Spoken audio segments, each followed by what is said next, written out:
السلام علیکم ورحمۃ اللہ وبرکاتہ۔ آئیے آج اس دعا کی فضیلت اور افادیت جانتے ہیں۔ یہ دعا کب، کیسے اور کہاں پڑھی جانی چاہیے، اور اس دعا کو پڑھنے کے کیا فائدے ہیں۔ اللہم انی اعوذ بک من منکرات الاخلاق والاعمال والاہواء۔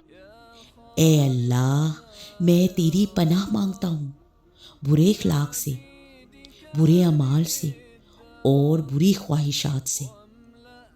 اس دعا میں اللہ سبحانہ و تعالیٰ سے اخلاق کی برائیوں سے، برے اعمال اور بری خواہشات سے پناہ طلب کی گئی ہے، خاص طور پر دین کا کام کرنے کے لیے ان تمام برائیوں سے بچنا بہت ضروری ہے، کیونکہ اگر آپ کا اخلاق برا ہوگا تو کوئی آپ کی طرف نہیں بڑھے گا اور نہ ہی کوئی آپ کی بات سنے گا۔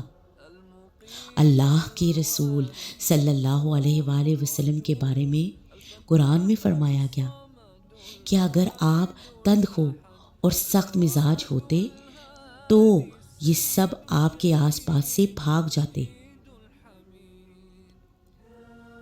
داعیے دین کو ہمیشہ پسندیدہ اخلاق کا مالک ہونا چاہیے۔ آپ صلی اللہ علیہ وآلہ وسلم کی سب سے بڑی خوبی آپ کا اخلاق تھا۔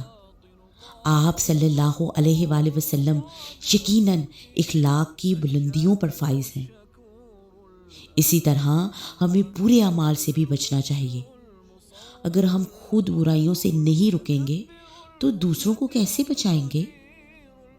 اسی طرح بری خواہشات سے بچنا چاہیے، اور بری خواہشات میں حرام چیزوں کی خواہش کرنا اور ناپسندیدہ خواہشات کی تمنا کرنا بھی ہے۔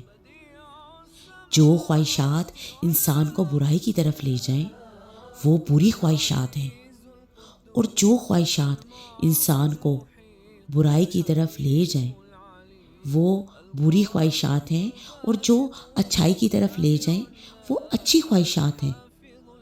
اللہ سبحانہ و تعالیٰ ہم سب کو ان تمام برائیوں سے محفوظ رکھیں۔ انشاءاللہ آج سے ہم اس دعا کو بھی اپنی روٹین میں شامل کریں گے۔